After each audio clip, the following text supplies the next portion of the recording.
이사야서 53장 5절, 6절 이 두 절을 보도록 하죠. 이사야 53장 5절, 6절입니다. 오전 설교에서도 이사야 53장 5절, 6절을 언급해 주셨는데 짠 거 아니고요. 당황했습니다. 다 얘기해버리면 어떡하나.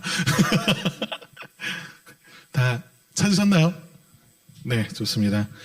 제가 그러면 읽어드리겠습니다. 오늘 우리에게 주시는 하나님의 말씀을 들으십시오.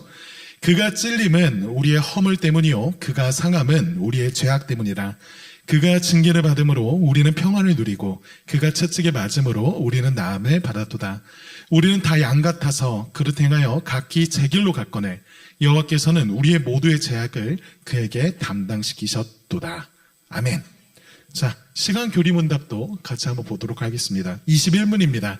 제가 질문을 읽으면요 여러분이 같이 답을 읽어주십시오. 21문입니다. 구속자는 어떠한 방법으로 우리를 구원해 주십니까? 그분은 사람으로서 이 땅에서 우리가 마땅히 살아야 하는 삶을 우리 대신 사셨습니다. 즉 우리가 하나님 앞에서 지켜야 하는 율법을, 그리고 우리가 마땅히 죽어야 하는 죽음을 우리 대신 죽으셨습니다. 즉 우리가 받아야 하는 모든 하나님의 진노와 형벌, 비창과 소외를 생애를 통해 특히 십자가에서 경험하셨습니다.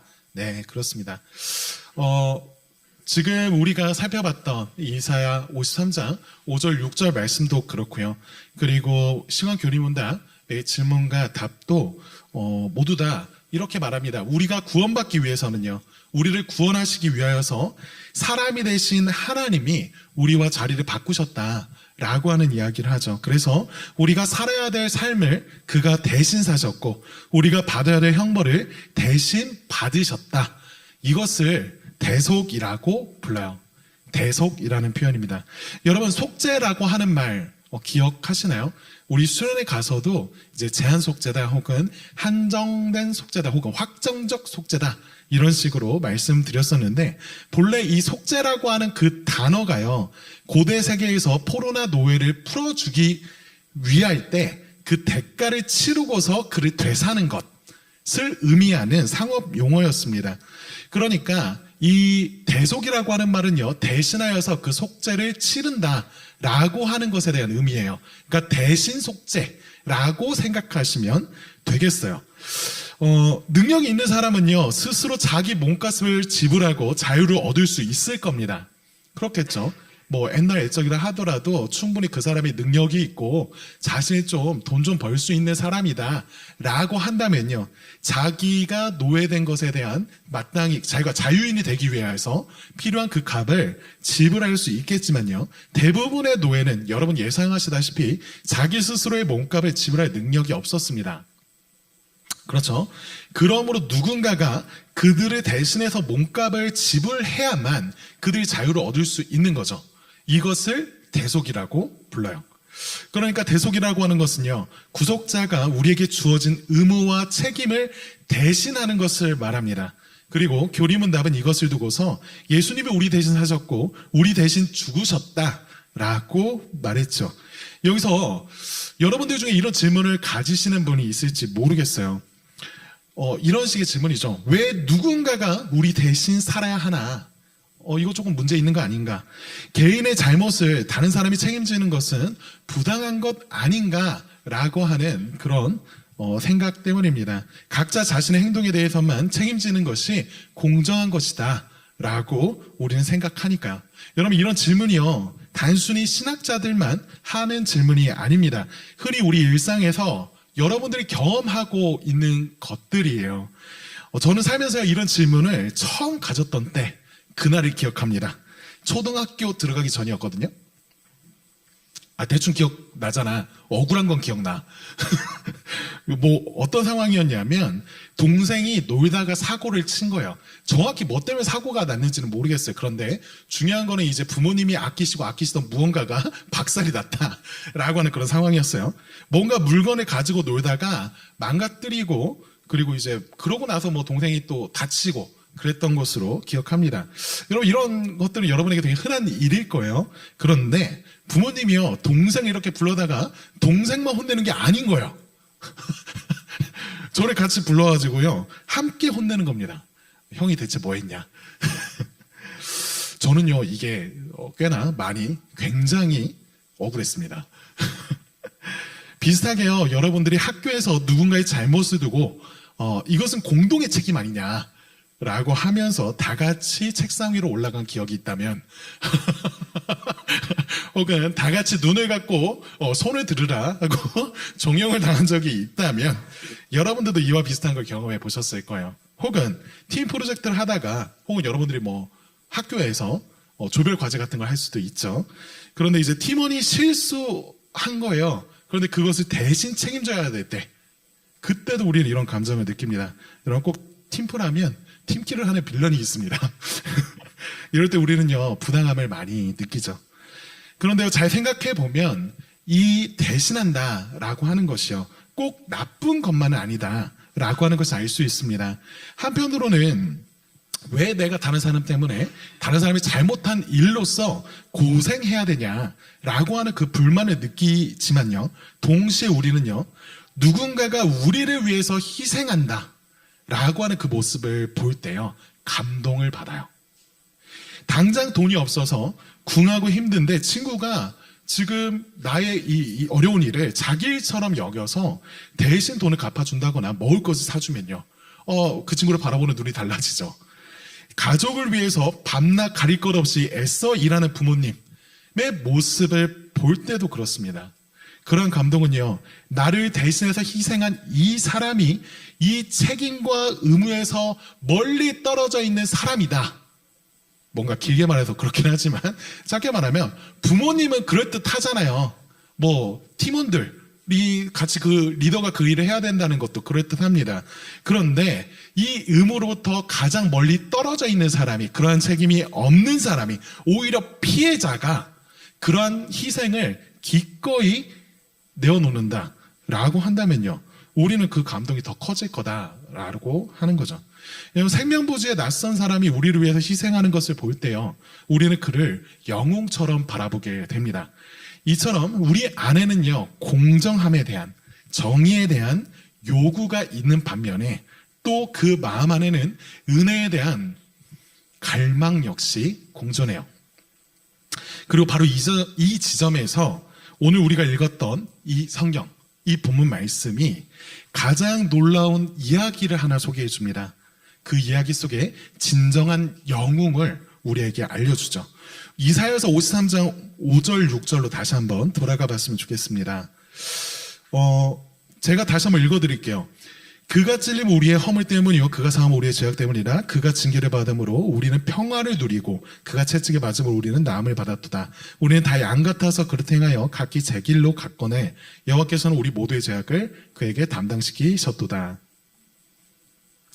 여러분, 이 두 구절에서요, 지금 6절을 먼저 한번 보면요, 이 첫 부분에서 성경은요, 우리는 다 양 같다라고 말하고 있습니다. 그래서 우리가 양 같아서 다 어떻게 한다라고 말하고 있어요? 네, 제 갈 길로 간다고 해요. 그냥 제 갈 길로 가는 게 아니라 그릇 행해서 각기 제 길로 간다라고 말합니다. 이것은요, 정확히 우리가 타락한 사람으로서, 타락한 인간들의 본성이 어떠한 모습인지를 보여주고 있는 거예요. 여러분, 양은요, 자기 보기 좋은 대로 길을 개척해서 갑니다. 그러면요, 무슨 일이 일어날까요? 양은요, 위험에 처하게 될 거예요. 그리고 결국 죽음을 맞이하게 될 겁니다. 왜 그러냐면요, 여러 번 좀 설명한 적이 있지만 양은요, 생각보다 시력이 많이 나쁩니다. 구조상 그 양의 눈이 달려있는 것을 보면 시야각이 좀 넓긴 해요. 그래서 여러 곳을 이렇게 볼 수 있는 것처럼 보이지만 실제로는 눈이 너무 나빠서 1, 2m 정도 앞에만 볼 수 있어요. 그러니까 그 이상은 너무 흐려가지고 뭐가 뭔지 분간을 못합니다. 코앞의 풀도 겨우 형태를 알아볼 정도라서 매번 무리 생활을 하면서 앞에 가는 양들이 있잖아요. 양 무리로 움직이죠. 양들이 먼저 앞으로 갈 때 그 양의 엉덩이를 바라보면서 따라가는 게 양이라고 해요. 게다가 이 양들이요, 몸에 비해 다리가 많이 짧습니다. 그러다 보니까요, 어디 돌분이나 구덩이에 걸려서 넘어지면요, 이게 왜 넘어지나 싶지만, 얘가 지금 당장에 먹을 거 보느라고 딴 건 안 보고 이것만 신경 쓰고 있다가 자빠지는 일이 덜어 있대요. 근데 그렇게 넘어지게 되면, 누군가가 그에게 다가와서 그를 다시 일으켜 세워주지 않는다면, 스스로 일어나질 못한다고요. 위해가 더 너무 큰 거죠. 그래서 결국 죽게 된다고 합니다. 덕분인지 이 양들은요, 청각이 굉장히 발달해 있다고 해요. 그래서 소리에 되게 민감합니다.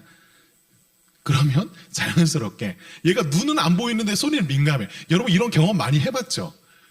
뭐 아무도 없는 데서 깜깜하게 아무것도 보이지 않는데 들리는 소리만 있어. 그때 여러분 우리는요, 겁이 더 나게 돼요. 그것처럼 양들도 겁이 많아서 스트레스도 엄청 받는다고 합니다. 그런데 이 녀석들이 당장 눈앞에 먹을 것이 보인다고 제멋대로 그것을 따라 나간다라고 하는 것은 굉장히 위험한 선택인 거죠. 이사야 선지자는요, 우리 인간의 상태가 바로 이런 양들과 같다라고 말하고 있는 겁니다. 우리는 모두요, 하나님을 떠나서 각자 자기가 좋을 대로 각자의 길을 가고 있다라고 하는 거죠. 이것은요, 꼭 우리의 개인의 삶을 다 뜯어보지 않는다 하더라도 여러분 우리 사회를 지켜보면요, 알 수 있는 겁니다. 언젠가부터 유행하는 말 중에 각자 도생이라는 말이 있죠. 이게 정확히 유래가 사자성어에 어떻게 되는지 정확히 모르겠어요. 좀 찾아보려고 했는데 잘 모르겠더라고요. 그런데 이 각자 도생이라고 하는 말이 보통 그럴 때 쓰이잖아요. 우리에게 위기 상황이 다가오게 되었거나 혹은 어려운 환경에서의 자립 혹은 생존 전략처럼 소개되는 말이 이 말입니다. 뭐 게임하면서 이 말이 유행하게 됐던 것도 있는 것 같은데, 그런데 이게 더 이상 그러한 환경 가운데 자립과 생존 전략만이 아니라 우리의 삶의 철학이 되어가고 있는 게 우리가 보고 있는 이 사회에서의 현실이죠. 내 인생은 내가 책임져야 된다. 남 일에 끼어들지 말아라 라고 하는 말들 속에서요, 우리는 점점 더 고립되어져 가는 것 같습니다. 여러분 이것이 최근 일만은 아닐 거예요. 인류의 첫 조상이었던 아담과 하와가요, 선악과를 따먹었던 이유도 그랬습니다. 자기 눈에 보기 좋은 대로 따먹었죠. 그리고 자신들의 힘으로 하나님의 심판을 피하고 하늘에 닿는 탑을 세우려고 했던 바벨탑의 사건도 그렇고요. 광야에서 이스라엘도, 그리고 사사시대의 이스라엘 역시도 그랬습니다. 여러분 사사시대를 바라보면서 성경의 저자는요, 말미에 이런 식의 표현을 해요. 그 끔찍한 이스라엘 현실을 바라보면서 그 문제의 원인이 어디에 있느냐 이렇게 말합니다. 사사기 21장 25절이요. 그때의 이스라엘의 왕이 없으므로 각기 자기 소견에 오른 대로 행하였더라. 각기 자기 소견에 오른 대로 행한 결과다라고 하는 거예요. 사사기 나중에 읽어보시면 생각보다 이 세상이 정말 끔찍하다라고 하는 걸 보게 됩니다. 특히나 이스라엘이라고 하는 사람들은 하나님으로부터 돌봄을 받고 사랑을 받은 기억들이 되게 많은 사람들이잖아요. 사사기는 그게 되게 축약돼 있어요.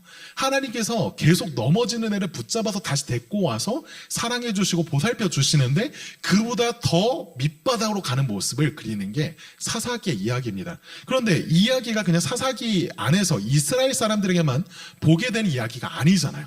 우리의 삶 속에서, 이 사회 속에서 이 세상의 역사가 보여주던 이야기 역시도 마찬가지로 처음에 괜찮은 것처럼 보였지만 점점 밑바닥을 향해서 거듭거듭 내려가는 모습을 우리가 보죠. 왜요? 각자 자기 소견에 옳은 대로 하나님을 무시하고서 살아간 그 결과가 그것이죠. 여러분 이 말이 개인주의라고 하는 것이 모두 잘못되었다라고 하는 말을 하고 있는 게 아니에요.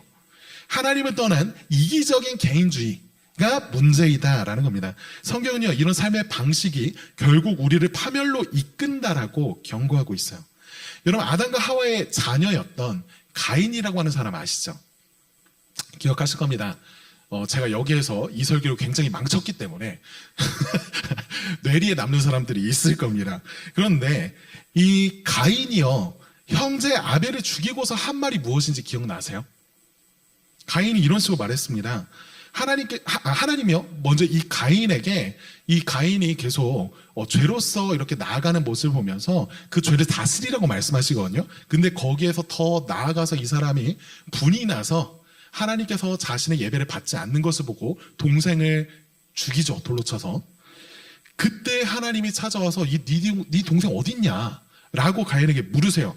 그때 하나님이 원하셨던 건 가인이 돌이키길 바라는 바람이죠. 가인이 잘못한 것, 가인이 동생을 죽였다라고 하는 거 하나님 모르시겠습니까? 당연히 알죠. 그럼에도 불구하고 묻는 것은 그로 하여금 너가 지금 서 있는 그 자리, 그 비극의 모습을 네가 보고 돌이켜라 라고 하는 말을 하고 싶은 겁니다. 그런데요, 가인이 뭐라고 말하냐면요, 이런 식으로 말을 해요. 내가 내 아우를 지키는 자입니까? 왜 그거 나한테 물으세요? 그거 내 책임 아닙니다. 동생이란 동생한테 물으세요. 라고 하는 게 이 가인의 모습이었죠. 더 충격적인 이야기가요, 열왕기하 6장 28절 29절에 있습니다. 여러분, 이 이야기가 뭐냐면요, 북이스라엘, 그러니까 남유다 북이스라엘 이렇게 나눠져 있을 때 아람 군대가 북이스라엘 쳐들어왔어요. 그런 일이 되게 많았거든요. 그런데 한 번은 굉장히 심하게 공격을 당한 겁니다. 그래서 북이스라엘의 수도였던 사마리아 성, 그 사마리아 성읍이 포위되었고요. 결국 이 포위가 오래되자 그곳에 살고 있던 사람들은 당연히 극심한 기근에 시달려야만 했습니다. 그때 한 여인이 등장해서 왕에게 이런 걸 읍소해요. 억울함을 호소합니다. 먹을 게 없어서 옆집끼리 서로의 자녀를 삶아 먹기로 약속한 거예요. 말도 안 되는 이야기죠. 너무 끔찍한 이야기입니다. 그런데 뭐라고 말하냐면요, 어젯밤에는 분명히 그것을 약속하고 나의 아이를 주었다고요. 그런데 오늘 되고 보니까 저 옆편네가 자기 아이들은 내어놓지 않는다. 이거 너무 억울하다 라고 따져 묻는 거죠. 여러분, 너무 끔찍한 이야기지 않습니까? 그런데요, 아담으로부터 시작해서 오늘날 각자 도생의 그 문화까지 인류의 역사는요, 하나님을 떠난 개인주의가 어떠한 비극을 보여주는지를 계속 나타내주고 있다는 거죠. 이건 우리 일상에서도 쉽게 볼 수 있습니다. 예를 들어서요, 여러분들이 직장에서 동료의 실수를 보고서도 내일 아니니까 모른 척하고 지나간 적 많잖아요. 이웃의 어려움을 알면서도 귀찮아서 외면하고요. 혹은 가족의 갈등에서 내가 먼저 손해볼 순 없다라고 양보하지 않은 적도 있습니다.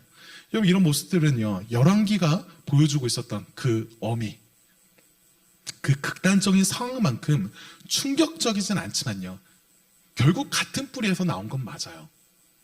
하나님을 떠나서 각자의 길로 가겠다라고 하는 그 정신이 극단으로 치달을 때 어떤 결과가 나올지는 뻔한 겁니다. 이것은요, 결국 우리 모두를 파멸로 이끌 거예요. 하지만요, 하나님은 이런 우리들, 양과 같아서 그릇 행하여 각기 제 길로 가려 하는 우리들을요, 그대로 내버려 두지 않으십니다. 우리가 각기 제 길로 행할 때 하나님은 달리 행하신다라는 거죠. 이게 6절 우리가 읽지 않았던 그 뒤의 이야기인데요. 이런 말씀이에요. 6절 같이 다시 한번 읽어봅시다. 같이 읽을게요. 시작. 우리는 다 양 같아서 그릇 행하여 각기 제 길로 갔거늘 여호와께서는 우리 모두의 죄악을 그에게 담당시키셨도다. 우리가 제 갈 길로 갈 때 하나님은 다르게 행동하셨는데요, 여호와께서는 우리 모두의 죄악을 그라고 하는 이에게 담당시키셨다라고 말을 합니다. 이게 무슨 이야기일까요? 5절을 올라가서 다시 한번 보면요, 이렇게 되어져 있어요. 그가 찔림은 우리의 허물 때문이요, 그가 상함은 우리의 죄악 때문이라. 뒤에는 조금 더 다룰게요. 여기에서 그가 누구일까요? 아까 전에 6절에서도 말씀하셨죠. 여호와께서 그에게 우리의 죄악을 담당시키셨다고. 그가 누구일까요? 하나님이 보내신 메시아, 여러분 말씀하신 것처럼 예수 그리스도를 말하는 겁니다.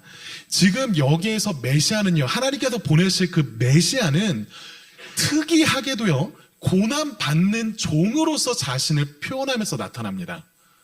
하나님이 메시아를 보낼 거다라고 했을 때 당연히 지금 그러니까 여러 나라를 통하여서 공격받고 있는 이스라엘이 기대하는 메시아는 누구겠어요? 능력 있는 메시아일 거 아니에요? 당연히 그런 자신들을 구원해줄, 자유케 해줄, 해방시켜줄 그런 능력 있는 왕을 원할 거예요. 우리도 마찬가지일 겁니다. 우리의 삶에 있는 어떤 문제들에 대하여서 해결해줄 존재를 바랄 때에는 그 존재가 탁월하고 대단한 존재이기를 바랄 겁니다. 그런데 특이하게도 하나님께서 당신이 보내실 그 메시아는 다른 특징보다도 중요한 특징이 있는 게 고난받을 자라는 거예요. 그냥 고난받는 것도 아니죠. 대신하여서 고난받을 자라고 소개되고 있습니다.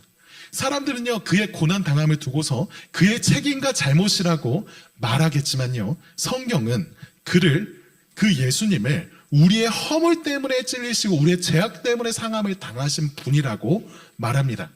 여러분, 가인이 했던 그 반문처럼요, 그건 내 알바 아니다. 뭐 이거 줄여서 알바노? 이번에 처음 알았어. 써보고 싶었어요. 알바노를 시전하는 우리에게 하나님은요, 자신의 아들로 우리의 죄를 짊어지게 하신 거죠. 우리의 잘못에 우리를 벌하는 대신에 자기 아들을 보내서 그 벌을 대신 받게 하셨다. 이것이 대속의 의미예요. 그런데요, 여기에서 우리가 이런 질문을 좀 던질 필요가 있습니다. 이런 식의 질문이죠. 무고한 사람이 다른 사람의 죄 때문에 고통받는 것은 정당한 것인가? 라고 하는 질문이죠. 그러니까 이 대속에 대해서 여러분들이 갖고 있는 그 공정성에 대한 그 감각, 이 대속의 이야기는 우리가 갖고 있는 그 공정성에 대한 감각, 정의에 대한 감각에 비하면 뭔가 부딪히고 모순되는 것처럼 느껴집니다. 그러니까 이런 질문이 나오는 거예요. 무고한 자의 고난이 어떻게 정당화될 수 있느냐? 죄가 하나도 없는데 죄 있는 애의 그 받아야 될 형벌을 죄 없는 사람한테 준다라고 하는 게 이게 정당하고 합당한 것이냐라고 하는 것이 당연히 들 수 있는 질문인 거죠. 그런데 이 질문이야말로 우리가 대속이 무엇을 말하는가, 이 개념을 이해하는 데 있어서 굉장히 중요한 질문이 됩니다. 왜냐면요, 성경은요, 우선 그러한 공정성의 감각 자체를 부인하지는 않습니다. 그러니까 말하자면 누구보다 성경이 정의에 대해서 분명히 말하고 있다라는 거예요.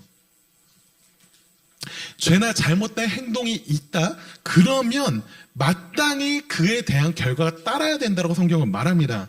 이런 측면에서 무고한 자가 타인의 죄 때문에 형벌을 받거나 고통을 당해서는 안 되는 거죠. 그것은 부당한 게 맞습니다. 그렇지만요, 그 자기 희생이요, 그 희생이 강제나 강요가 아니라 지극히 자발적인 선택이었다면요, 우리의 평가가 달라지는 거죠. 시작할 때 제가 말씀드렸던 것처럼 누군가의 희생이 우리에게 감격으로 다가올 때는요, 다른 사람을 대신하는 그 일이 자발적인 자기 희생일 때입니다. 억지로 그곳에 가가지고 자기 하기도 싫었는데 고난을 받고 있으면 억울하죠. 그런데 그 자리를 기꺼이 알면서 얼마나 자격이 없는 대상인지 알면서도 그 자리를 대신해서 간다. 그것은요, 위대한 일인 거죠. 자발적으로 다른 사람을 대신해서 자기를 희생하면서 헌신하는 일은 고귀합니다. 진정한 영웅들은 다 그런 모습들을 보여요. 단지 힘이 세서 능력이 탁월해서가 아니에요. 여러분, 히어로물 영화들 많이 보셨을 것 같은데 빌런들도 능력은 탁월합니다. 그런데요, 빌런과 영웅을 이렇게 갈라주는 그 지점은 뭐예요? 이 희생, 자발적인 자기를 내어줌이 드러날 때잖아요. 여러분, 제가 개인적으로 어벤져스라는 영화를 좋아하지는 않습니다. 그런데 여기선 이 이야기가 여러분의 이해를 돕는데 아주 좋겠다 싶어가지고 가져왔는데, 여러분 엔드게임 보셨어요? 제가 이 예화를 가져오느라 엔드게임을 다시 이렇게 살펴보면서 너무 헷갈렸던 게 있습니다. 저는 그 엔드게임 보면요, 여러분들이 보신 분들은 기억에 남을 만한 당연한 명장면들이 몇 개 있을 거예요. 뭐 여러 꼽을 겁니다. 굉장히 많이 꼽을 거예요. 그런데 이제 제가 생각했을 때에는 가장 명장면이다 싶은 게 엔드게임에서 딱 2가지 정도를 꼽을 수 있는 것 같습니다. 맨 마지막에 캡틴이 캡틴 아메리카가 외치는 거 있잖아요. 그쵸. 얘네 뭐야. 어벤져스 어셈블이라고 외치면서 이제 막 그 제멋대로였던 인간들이 다 같이 모여가지고 같이 싸우는 그 모습 볼 때 그 전투 장면 내에서 감동 하나 받고요. 그리고 나서 남은 감동이 하나 더 있죠. 핑거스냅 알아요? 그냥 핑거스냅도 아니에요. 여러분 그 엔드게임 보시면요, 핑거스냅이 엔드게임에만 4번 나옵니다. 그 전편에서 한 번 나오고요. 그래서 지구의 절반 애들이 다 우주의 절반 애들 사라지고 이렇게 진행이 되는 건데, 그런데 그 편만 해도 여러분 핑거스냅이 여러 번 나온다 말씀드렸죠. 헐크도 핑거스냅 합니다. 기억 안 나요? 헐크 했어요. 근데 그게 여러분들에게 그렇게 기억에 남지 않고 감동이 되지 않는 까닭은요, 헐크는 그것 때문에 안 죽어요. 옆에서 아이언맨이 치료해 주거든. 그보다도 아이언맨이 그 행위를 행했을 때 우리가 감동받는 이유가 있다면요, 자신은 회생이 불가능하다라고 하는 것을 알면서도 자기를 희생하는 그런 선택을 해냈다라고 하는 것에 있을 겁니다. 아이언맨에 너무 감동받으면 안 되는데 여기서부터 문제인데, 여기에서요, 우리는 그렇다면 예수 그리스도의 그 대속하심, 대신하심이라고 하는 것이 얼마나 위대한 것인지를 이 아이언맨과 비교해 볼 때 더 확실하게 알 수 있어요. 여러분 5절 우리가 아까 읽다가 말았는데 그 하반부를 제가 다시 한번 읽어드리겠습니다. 5절 하반부요. 그가 징계를 받음으로 우리는 평화를 누리고 그가 채찍에 맞음으로 우리는 나음을 받았도다 라고 말하고 있죠. 여러분, 지금 예수님이 대신하심으로써 우리에게 찾아오게 되는 결과가 무엇이냐라고 했을 때, 아까 5절이 말했던 것처럼요, 징계를 받음으로 우리가 평화를 누리고 그가 채찍에 맞음으로 우리가 나음을 입었다 말하죠. 여기서 그리스도의 대속이 가져온 결과는 2가지라고 지금 우리는 확인할 수 있습니다. 그것은요, 이런 거예요. 평화예요. 그리고 나음입니다. 평화는요, 단순히 전쟁이 없는 상태를 말하는 게 아닐 겁니다. 이것은요, 히브리어로 샬롬이라고 하는 상태를 말해요. 하나님의 창조하셨던 그 의도 그대로 이 세상의 모든 것들이 올바르게 작동하고 관계를 맺는 이상적인 상태를 의미해요. 하나님과의 관계 회복, 자기 자신과의 화해, 타인과의 평화로운 관계, 그 모든 것들을 총체적으로 이루어내는 그 상태, 그것이 샬롬이 이루어지는 상태이고, 예루살렘 들어보셨죠? 예루살렘이 바라고 있었던 이상, 하나님의 나라의 모습이었습니다. 그리고 나음이라고 하는 건 어때요? 나음은요, 우리의 깨어진 모든 것이 회복된다라고 하는 걸 의미합니다. 우리가 죄로 인하여서 얻게 된 상처, 우리가 다른 사람들에게 주었던 상처, 그리고 우리가 받았던 상처까지도 모두 회복되는 것, 치유받게 되는 것을 얘기를 하죠. 여러분, 다시 아이언맨 이야기로 돌아와서 생각해 보면요, 아이언맨의 희생은 놀랍고 눈물 찡하기도 합니다. 여기서 눈물 흘리신 분들이 있을 거예요. 전 봤어요. 제 옆 사람이 살짝. 그렇지만요, 타노스의 죽음 이후에 그 세계는 여전히 위협이 찾아옵니다. 그렇죠. 평화는 일시적이었고요, 다시 빌런은 나오고 위협은 계속되죠. 그러나 예수 그리스도의 대속하심은요, 더 근본적이고 영구적인 평화를 가져온다는 거예요. 물리적인 위협을 넘어서 죄의 문제를 해결하셨기 때문에 그렇습니다. 그리스도께서 죄인을 대신하여 죽으심으로 죽음을 죽게 하신 거죠.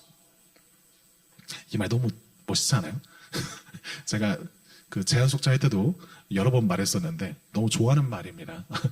존 오웬이라고 하는 목회자가 한 그 논문에 있는 제목이에요. 어찌됐건 그리스도의 대속이라고 하는 건 이런 거죠. 죄를 지었으면 형벌 마땅히 받아야 되는 건 맞아요. 만일 죄인을 죄 없다고 하거나 그를 이제 용서하기 위해서는요, 누군가가 그 값을 마땅히 치러내야만 합니다. 언제나 그렇죠. 그렇지만요, 의로운 재판장은요, 죄에 대해서 마땅히 형벌을 요구하면서 동시에 의로운 재판장은 이미 값이 치러진 죄에 대해서는 다시 값을 요구하지 않는 법입니다. 그렇게 그리스도께서 대신하여 치르신 그 속죄는요, 그 대신하여서 값을 치르신 그 일은요, 그를 믿는 자들에게 다시 값을 내어놓으라고, 너희들의 삶에 너희들의 죄, 책임을 너희들이 지고 그의 값을 이루어내라고 여러분들에게 다시 요구되지 않는 거죠. 아이언맨은요, 현재 존재하는 사람들을 살리기 위해 희생하였지만요, 그리스도는 죄인을 살리시기 위해서 현재만이 아니라 과거와 미래의 모든 죄까지 끌어안은 그 희생이었습니다. 그렇게 믿음으로 그리스도와 연합된 자들은 그리스도의 완전하신 대속으로 말미암아 완벽한 자유를 얻게 되는 거죠. 그렇게 그리스도는요, 십자가의 형벌만이 아니라 인간으로 태어나 십자가로 향하기까지 우리의 삶 전체로, 그분의 삶 전체로 우리와 같은 죄인을 대신하셨습니다. 여기 나타난 하나님의 사랑이 얼마나 넓은지요, 얼마나 깁니까? 얼마나 높고 얼마나 깊은지 여러분 보시라는 거예요. 여러분, 이것은 하나님이 단순히 저와 여러분 같은 죄인을 동정하셨다 정도의 이야기가 아닙니다.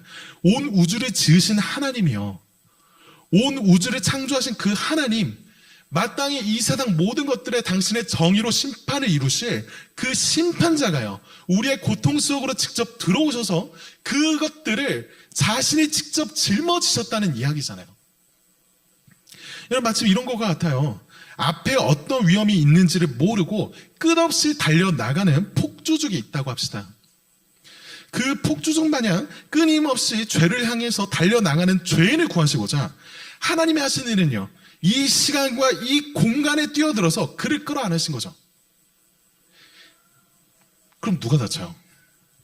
달리는 오토바이에 죽지 말라고 달려들어서 끌어안은 그 존재가 다치잖아요.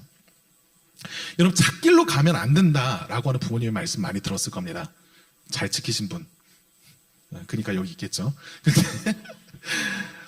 여러분, 부모님의 그 말이 여러분 잘 지켰기 때문만은 아닐 거예요. 수도 없이 여러분이 부모님 손 놓았을 겁니다. 그때마다 부모님이 여러분들을 찻길을 포기하지 않은 것, 그곳에 있죠.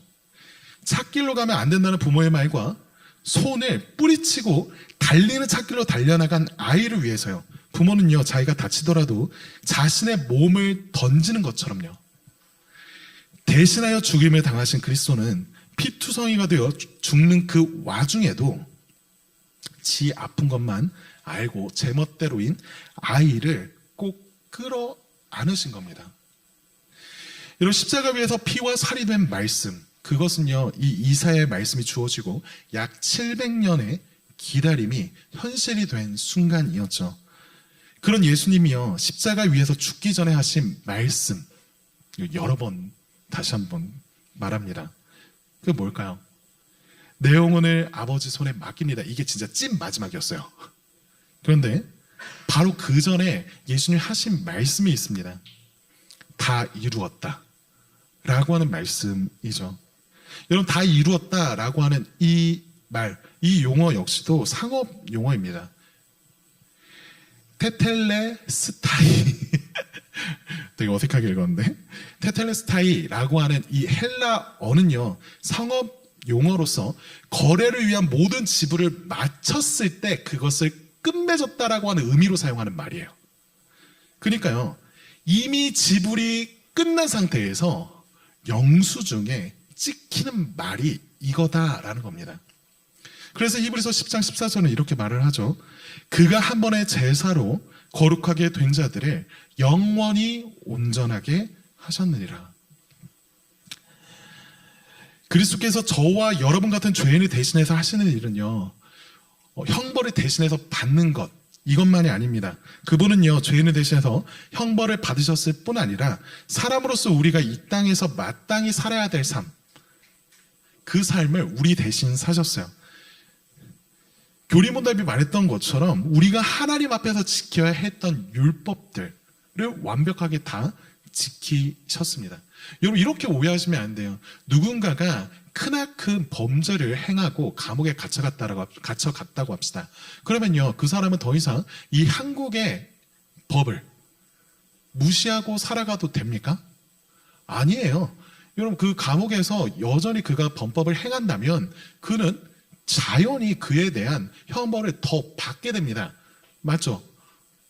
우리가 하나님께 대해서 끊임없이 범죄하였다. 그리고 그에 대해서 우리가 끊임없이 죄의 감옥에서 속박된 채로 살아간다라고 하는 게 이것과 다르지 않아요. 여러분들이 하나님을 사랑하지 않고 하나님 위해서 살기를 원치 않는 상태로 살아간다고 하여서 여러분에게 책임이 없다는 말이 아니라는 겁니다. 여전히 하나님은요 우리에게 올바른 삶에 대한 하나님께서 창조하셨던 그 의도의 요구를 행하신다는 거죠. 그때에 예수님은요 그러한 우리들이 잘못 행했던 것들에 대한 형벌을 받으실 뿐 아니라 우리가 마땅히 행해야 되는 그 의로운 삶을 대신하여서 순종하셨다라고 말하는 겁니다. 따라서 예수 그리스도의 대속하심을 입은 자들은요 더 이상 아무런 죄가 없다라고 하는 그 판결 거기서 그치는 게 아니고요. 거기서 더 나아가서 의롭다라고 하는 판결을 받습니다. 그냥 의로운 것도 아니에요. 그리스도가 대신하였기로 그리스도만큼 의롭다라고 여겨지는 거죠. 여러분 그리스도의 대속은요 십자가의 죽음으로 끝나지 않습니다. 그분은 죽은 지 사흘 만에 부활을 하셨죠. 그리스도는 죄인을 대신해서 죄인으로서 죽으셨지만 죄와 죽음은요 이 의인을 삼킬 수 없었습니다. 이런 면에서 예수 그리스도의 부활은요 죄에 대한 승리의 선언이자 새로운 생명의 시작입니다. 뭔 말이야 싶죠? 로마서 4장 25절이 그걸 얘기를 해요. 그리스도의 부활하심이 우리를 의롭다 하시기 위해서 대신하신 일이다라고 설명하고 있습니다. 아까 전에 우리 찬양 인도자가 이 말씀을 같이 나눴죠. 이 말씀입니다. 이 말씀은 안 나눴구나. 미안해요. 비슷한 말씀을 나눴어요. 근데 로마서 4장 25절 이렇게 말해요. 예수는 우리가 범죄한 것 때문에 내줌이 되고 또한 우리를 의롭다 하시기 위하여서 살아나셨다라고 말을 합니다. 그냥 우리가 범죄했기 때문에 그리스도께서 십자가로 향하신 게 끝이 아니라는 거예요. 그분이 십자가에서 보이신 그 사랑의 절정은요, 그분이 이 땅 가운데 오셔서 처음 인간이 되셨을 그때부터 십자가에서 죽었고 다시 부활로서 승리를 나타내시기까지 계속되었던 하나님에 대한 신뢰와 순종으로서 우리를 대신하였다라는 거죠. 여러분 그러면 이런 말이 되는 겁니다. 예수는 우리가 범죄한 것 때문에 내줌이 되고 또한 우리를 의롭다 하시기 위해서 살아나셨다. 이 말은요 이런 의미가 되겠죠. 너의 인생의 겨울은 이제 끝났다고요.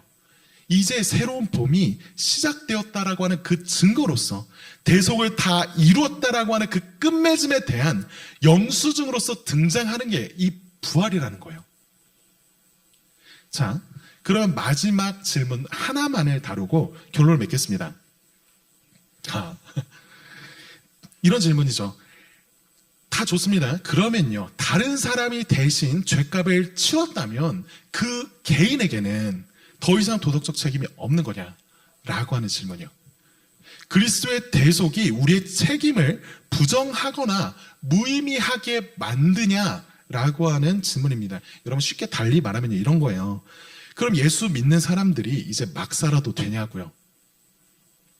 그게 기독교가 말하는 자기 희생의 결과라면 사람들이 욕하는 것처럼요, 눈먼 희생 아니냐라고 질문을 하는 거죠.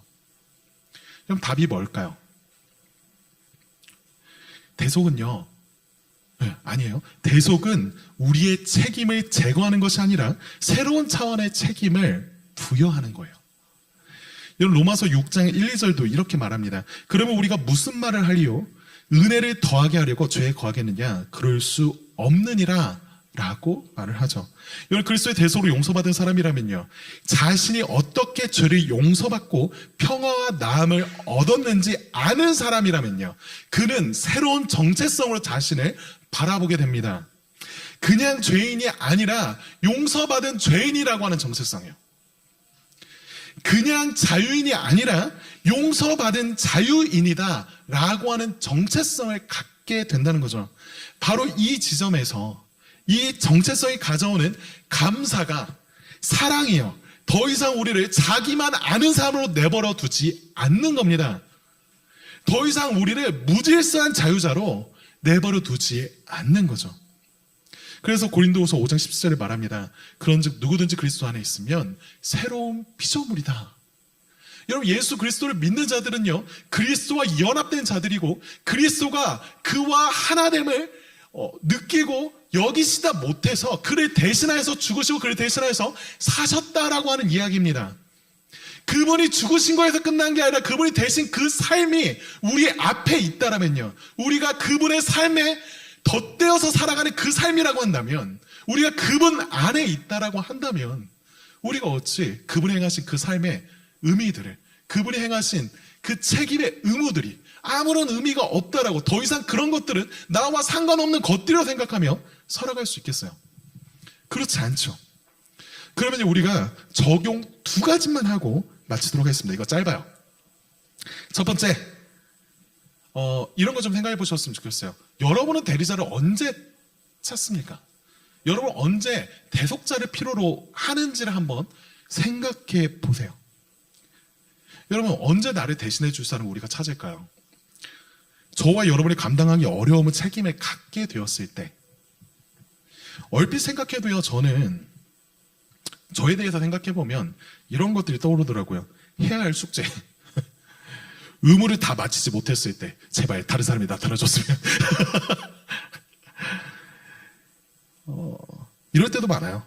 설교를 다 준비 못했을 때 미쳐버리겠습니다. 누군가가 이종규 목사님 갑자기 나타나서 오늘 설교 제가 해드릴게요. 대속의 은혜. 내가 책임질 수 없는 문제에 봉착했을 때, 나아가서 사람들로부터 비난받을까 두려울 때가 생각이 납니다.